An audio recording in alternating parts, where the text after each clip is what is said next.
꼬부라진 여인의 구원이란 제목을 가지고 같이 은혜를 나누고자 합니다. 오늘 본문의 말씀은 예수님이 안식일에 한 회당에서 말씀을 가르칠 때 일어난 사건입니다. 18년 동안 꼬부라져서 조금 더 펴지 못하는 그런 한 여인을 보시고 불러 이르시되 여자여 내가 내 병에서 놓였다 하시며 안수하시며 여자가 곧 펴고 하나님께 영광을 돌린 매우 놀라운 사건입니다. 오늘 우리가 살아가는 이 세상은 18년 된 장애인이 한쪽 구석에 쪼그리고 앉아있는 회당과 정말 다를 게 없는 세상인 것 같습니다. 남북 분단 체제가 바로 장애인 아니겠습니까? 수능 점수에 목을 매는 청소년들과 그 가족도 역시 18년 된 장애인일 수 있을 것입니다. 일평생 헛된 물질에 배어 영원하지 않는 세상 것을 부러워하며 그저 피해의식에 사로잡혀 조금 더 가진 사람을 꼬부라진 마음으로 바라보며 그렇게 아픈 상처를 가지고 살아가는 현대인들도 18년 된 장애인이야 말할 수 있을 것입니다. 당시 유대인들은 이런 불행을 죄와 연결해서 생각했습니다. 불치병이나 장애는 조상이나 당사자 간의 죄가 원인이라는 거 그렇게 생각을 해왔습니다. 요한복음 9장에서 날 때부터 맹인된 사람을 볼 때 제자들이 예수께 물어봅니다. 이 사람이 날 때부터 맹인된 것이 도대체 누구의 죄로 인합니까? 자기입니까? 그 부모의 죄 때문입니까? 물어볼 때 예수께서 말씀하십니다. 이 사람이나 그 부모의 죄로 인한 것이 아니라 그에게서 하나님이 하시는 일을 나타내고자 하심이라고 말씀하고 있는 것입니다. 불치병 환자들이나 장애인들은 그 병 자체에도 매우 힘들었지만 하나님으로부터 온 징벌을 받았다는 그 사실로 인해 더 절망할 수밖에 없었던 사실입니다. 예수님은 그러한 왜곡된 선입견을 저항하셨습니다. 오늘 이야기도 그 중 하나입니다. 13장 10절 11절 말씀입니다. 안식일에 한 회당에서 가르칠 때 18해 동안이나 귀신 들려 앓으며 꼬부라져 조금도 펴지 못하는 한 여자가 있더라. 오늘 본문에는 두 가지 장면이 교차되어 있습니다. 한 장면은 예수님이 안식일에 회당에서 가르친 것입니다. 안식일은 유대인들에게 절대적인 날입니다. 회당은 유대인들의 집회 장소였습니다. 예수님은 안식일에 회당에서 종종 가르치셨습니다. 이것은 매우 거룩한 일입니다. 우리의 생명과 존재, 인간의 역사와 구원, 하나님의 통치가 선포되고 거기에 귀를 기울이는 일이기 때문입니다. 또 한 장면은 그것과 대조되는 장면입니다. 18년 동안이나 허리를 조금도 펴지 못하는 장애를 앓고 있는 불쌍한 여자가 그 자리에 있었습니다. 그녀의 운명이 얼마나 기구한지 말로 할 필요가 없습니다. 귀신 들려 앓고 있다 하면 정신적으로도 온전하지 못함을 알 수 있습니다. 더구나 육체적으로 꼬부라져서 조금도 펴지 못하는 운명, 또한 당시 사람 취급을 받지 못하던 여자의 신분은 그 비참함이 훨씬 더 더했던 것입니다.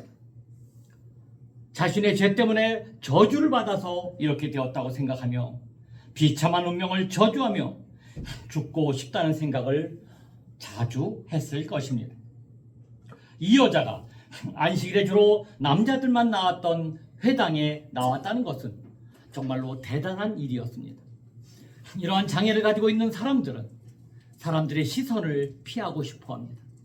사람들로부터 무시당하거나 동정의 대상이 되기 때문에 가능한 한 집에서 나오지 않으려고 합니다.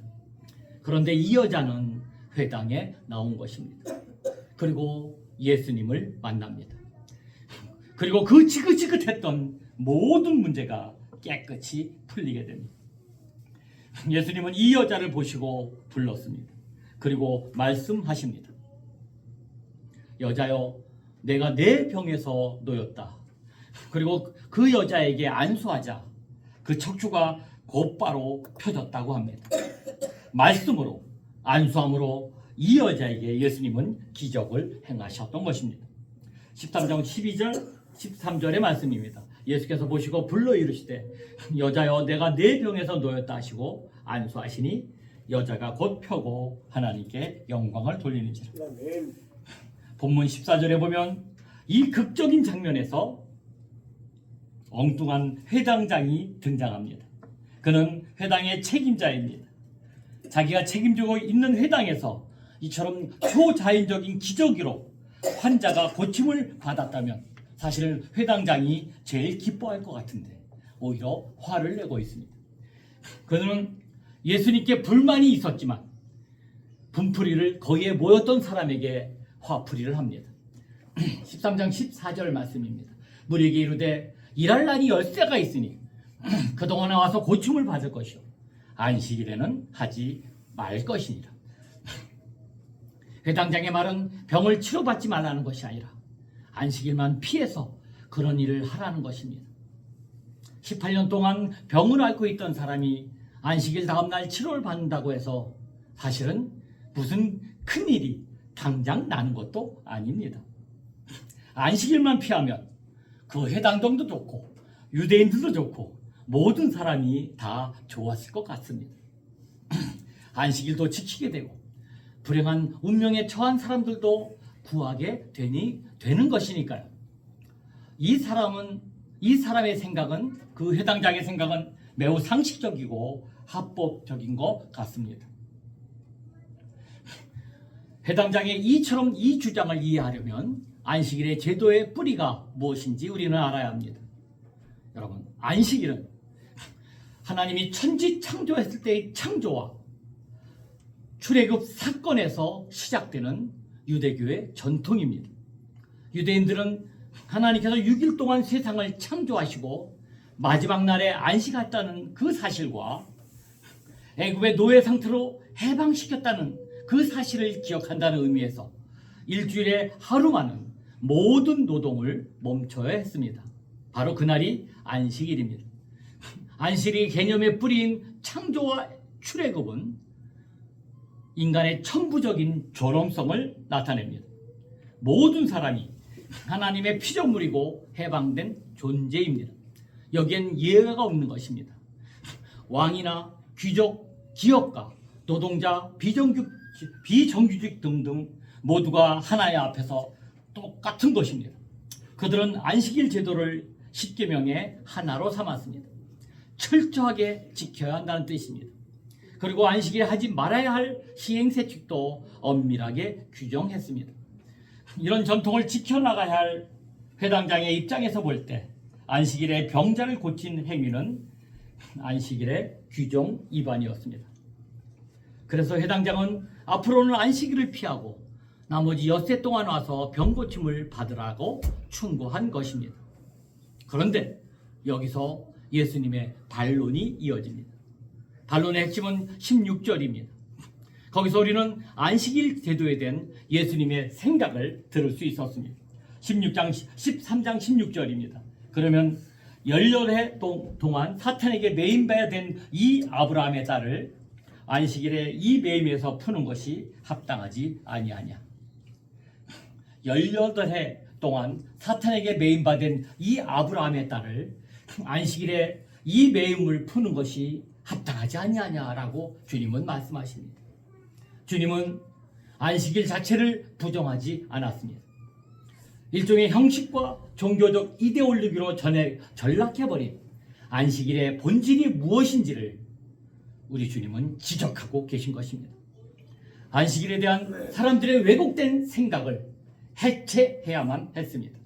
그래서 예수님은 안식일 다음 날 물론 이 여자를 고칠 수도 있었지만 시빗거리가 되는 것을 감수하면서도 안식일에 당장 이 여자를 고치신 것입니다. 안식일의 본질은 우리 신앙의 본질이기도 합니다. 그것은 해방과 자유입니다. 18년 동안 사탄에 묶였던 여자의 해방입니다. 그런 일은 창조와 출애굽을 뿌리로 하는 안식일에 매우 합당한 것입니다. 자신의 얽매였던 모든 사회적 조건으로부터 정말로 자유로워지는 날이 안식일입니다. 마가복음 2장 27절 28절의 말씀입니다. 안식일을 위하여 안식일이 사람을 위하여 있는 것이요 사람이 안식일을 위하여 있는 것이 아니니 이러므로 인자는 안식일에도 주인이니라. 형식에 묶이는 것이 아니라 철저하게 하나님의 중심으로 인간에게 자유와 해방을 주시기 위하여 있는 것이 바로 안식일임을 주님은 우리에게 분명하게 가르쳐주고 있는 것입니다. 그러면 정신적, 육체적, 신분적으로 크게 묶임을 받았던 그 여인의 입장에서 오늘 모든 문제가 풀리고 병에서 구원받고 하나님께 영광을 돌릴 수 있던 그 비결이 무엇인지를 살펴보기로 하겠습니다. 먼저 이 여인은 하나님 앞에 문제를 드러내고 수치를 내려놓았습니다. 13장 12절의 말씀입니다. 예수께서 보시고 불러 이르시되 여자여 내가 내 병에서 놓였다. 여러분, 예수님이 계시던 그 당시에도 모든 사람을 다 고쳐주시지는 않으셨습니다. 예수님께 나온 사람들, 예수님께 발견되어 문제를 맡긴 사람들만 고침을 받을 수 있었던 것입니다. 왜 나만 이런 어려움을 겪고 있나? 아니 내가 무슨 죄를 지었길래 이 고통을 당하냐 하며 운명론에 빠져서 세상을 삐딱하게 보면서 꼬부라져 있으면서 주님께 나오지 않았다면 그 여인은 그저 그렇게 일생을 마칠 수밖에 없었다는 사실입니다.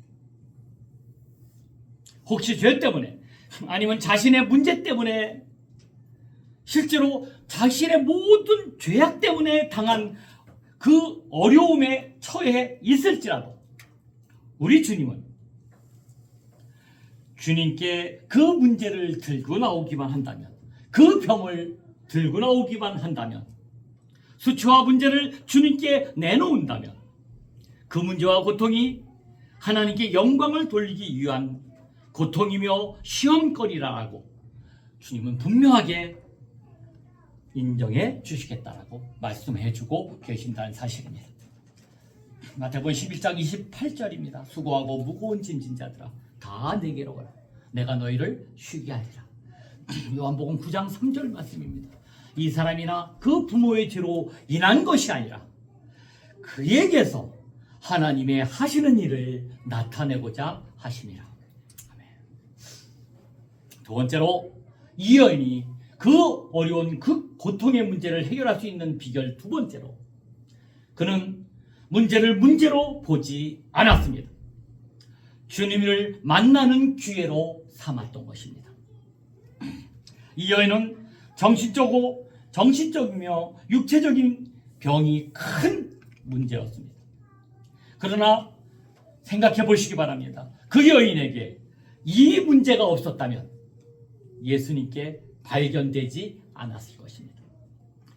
18년 동안이나 단 한 번도 허리를 펴지 못하고 그 여인은 꼬부라져 살았다라고 성경은 기록합니다. 하고 싶은 것 아무것도 못하고 불행하게 살았습니다. 그러나 이 여인은 그 문제 때문에, 그 철저한 고통 때문에, 나만 가진 그 철저한 자신의 그 문제 때문에 그는 주님을 찾을 수 있었던 것입니다. 사람을 피해 살지 않고 당시 여인들이 가지 않았던, 더구나 허리가 꼬부라져 움직이기도 힘든 그런 어려운 상황에서도 다른 사람의 비난을 무릅쓰고 회당에 가서 하나님의 말씀을 듣고 적극적으로 신앙생활을 했던 바로 그 여인이었습니다. 정말로 용기 있는 큰 용기를 가진 여인이었던 것입니다. 바로 여기에 하나님의 해답이 있습니다. 하나님의 응답이 있습니다. 그저 그 문제를 가지고 다 자포자기하며 포기하며 집안에 처박혀서 나는 되는 일이 없어. 나는 아무것도 할 수 있는 일이 없어. 나는 왜 내 삶이 이 꼴이냐 하면서 그냥 그 집에 처박혀서 아무 일도 하지 않았다면 결단코 그는 예수님을 만나지 못했을 것입니다. 육신은 비록 꼬부라져 있으나 그 여인은 그 문제 때문에 하나님을 간절히 찾은 사람이 되었던 것입니다. 그 어려움, 그 고통, 그 문제가, 그 어려움 때문에 우리 예수님은 그 여인을 보시고 바로 부르셨습니다. 13장 11절 12절입니다. 열렬의 해 동안이나 귀신 들려 앓으며 꼬부라져 조금도 펴지 못하는 한 여자가 있더라. 예수께서 보시고 불러 이르시되 여자여 내가 내 병에서 놓였다 하시고, 여인의 정신적 육체적 문제를 예수님이 먼저 보시고 말씀하셨습니다. 이 여인은 이 문제 때문에 자신이 직접 기적을 체험하는 주님의 종이 되었습니다. 주님의 흔적을, 스티그마를 가지게 되었던 것입니다. 여러분, 우리는 지금 나만이 갖고 있는 그 문제 때문에, 그 고통의, 그 어려움 때문에 그것이 오히려 축복의 통로, 기적의 통로가 될 수 있다는 사실을 우린 가슴 깊이 명심하시기를 간절히 부탁드립니다. 마지막 세 번째, 예수님은 먼저 그 여인을 알아봐 주셨습니다. 마지막으로 깊이 생각해 볼 것이 하나가 더 있습니다.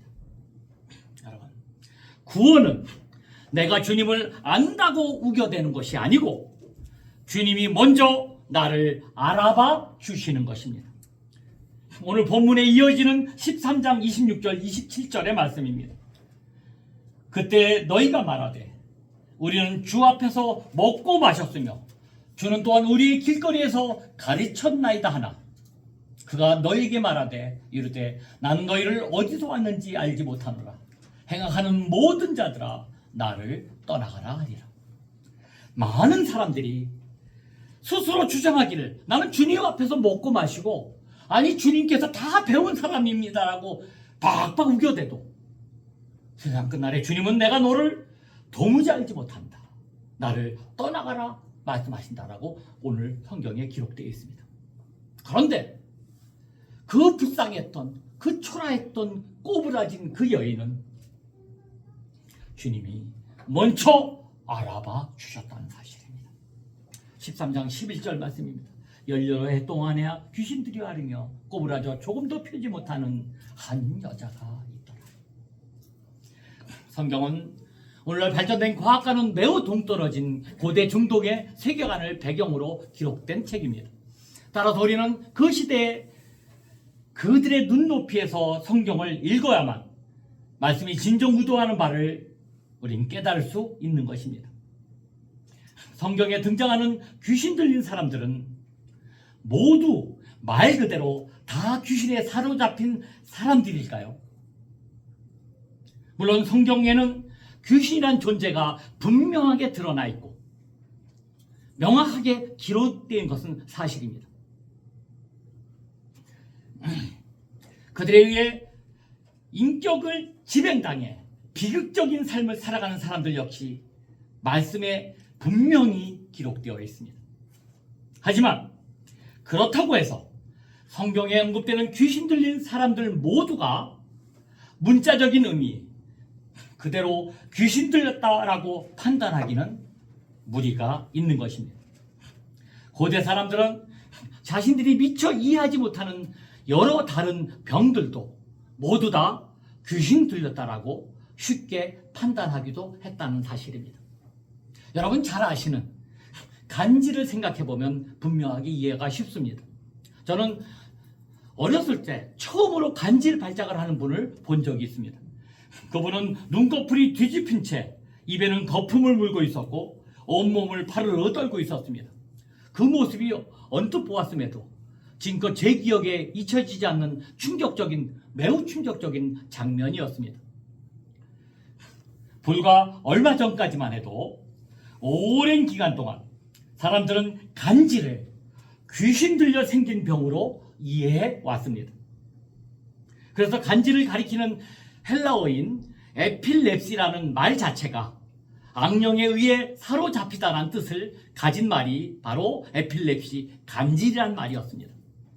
하지만 현대인 중에 이런 간질 증상을 두고 귀신에 들린 것으로 이해하는 사람들은 거의 없습니다. 그만큼 뇌과학과 의학이 발달로 이것이 분명 뇌질환인 것을 우리 모두는 알게 되었기 때문입니다. 그래서 최근 의학계에서는 간질 대신에 뇌전증이라고 부르고 있습니다. 마찬가지로 오늘 등장하는 그 여인도 사실은 귀신에 들린 것으로 보기가 힘듭니다. 몇 가지 근거가 있습니다. 우선 본문에 등장하는 귀신의 인격이 드러나지 않습니다.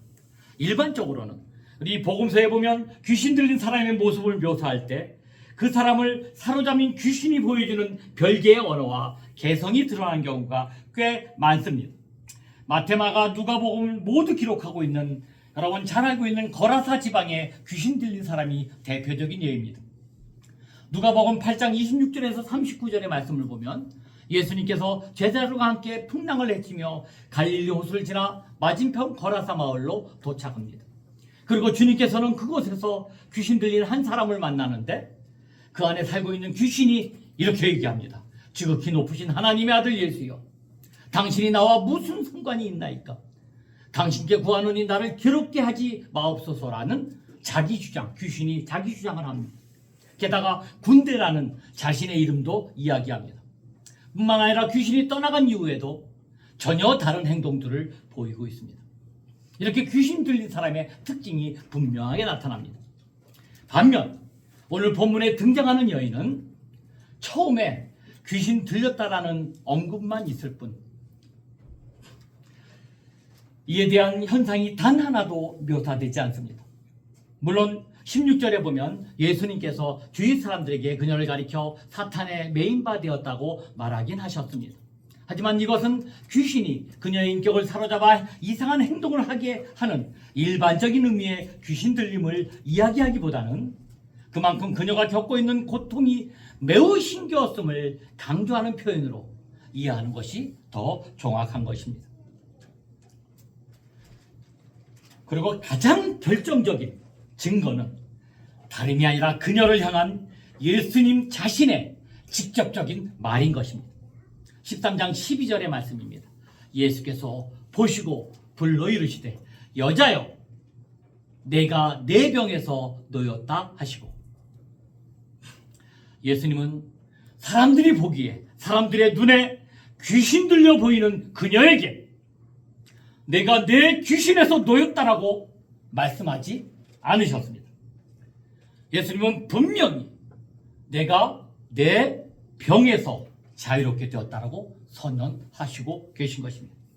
따라서 그녀는 분명히 귀신 들린 사람이 아니라 귀신 들린 것으로 보일 정도로 심각한 장애로 무려 18년 되는 긴 시간 동안 고통당한 병자였음을 우리는 알 수 있는 것입니다. 이러한 몸의 질병만으로 그녀는 충분히 끔찍한 아픔을 겪었습니다. 그런데 더 큰 문제는 주위 사람들의 시선이었습니다.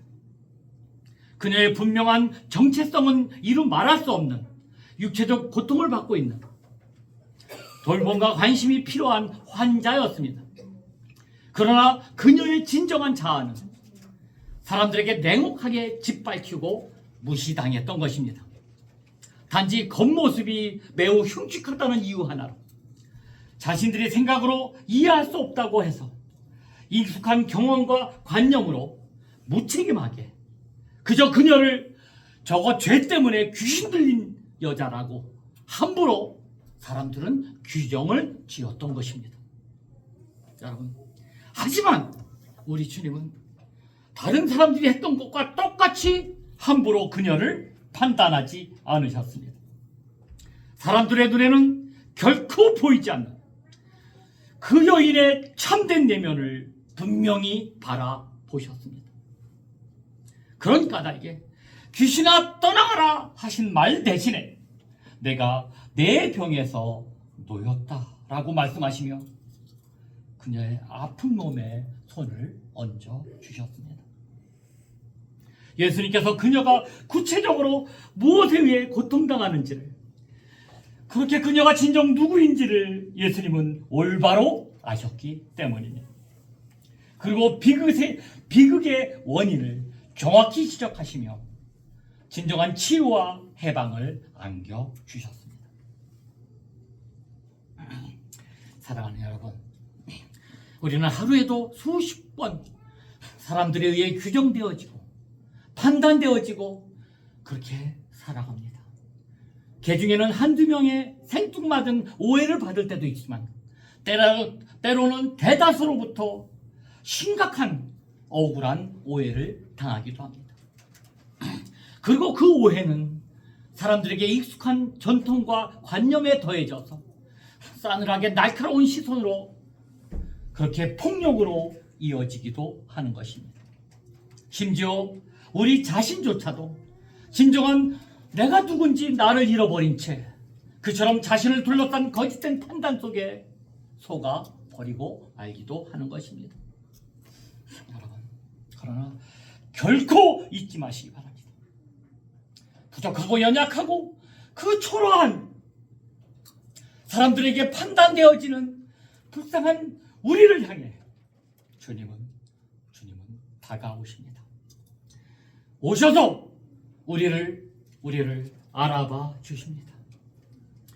우리를 이중삼중으로 둘러싼 거짓된 내가 아닌 진정한 내 모습을 주목하시며 함께 눈물을 지으십니다.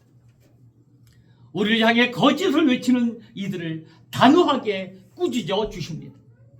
그리고 우리의 진정한 내면을 사람들에게 굴절시켜 보이게 했던 그 모든 아픔과 절망으로부터 우리를 자유롭게 하시며 우리를 구원해 주신 것입니다. 사랑하는 여러분, 하나님의 아들 예수님께서 우리 곁에서 함께 흙먼지를 뒤집어 쓰시고 세찬 비바람을 맞으시며 그렇게 사람으로 살아가셨습니다. 그리고 우리를 위해 함께 죽으시고 다시 살아나셔 하나님의 나라를 완성해 나가셨습니다. 사랑하는 여러분 어떤 문제를 가지고 있습니까? 오늘 본문의 여인처럼 정신적으로, 육체적으로, 물질적으로 묶여서 정말 이때까지 살아오면서 단 한 번 허리도 펴지 못한 채 혹시 살아가고 있지는 않으십니까? 왜 나만, 내가 무슨 죄를 지었길래 왜 나한테만 이런 어려운 병이 있고 왜 나한테만 이렇게 어려움이 있나? 나만 이렇게 가난하게 사나? 그렇게 운명론에 빠져서 아무것도 하지 못하고 깊은 수렁에 빠져 있지는 않으십니까?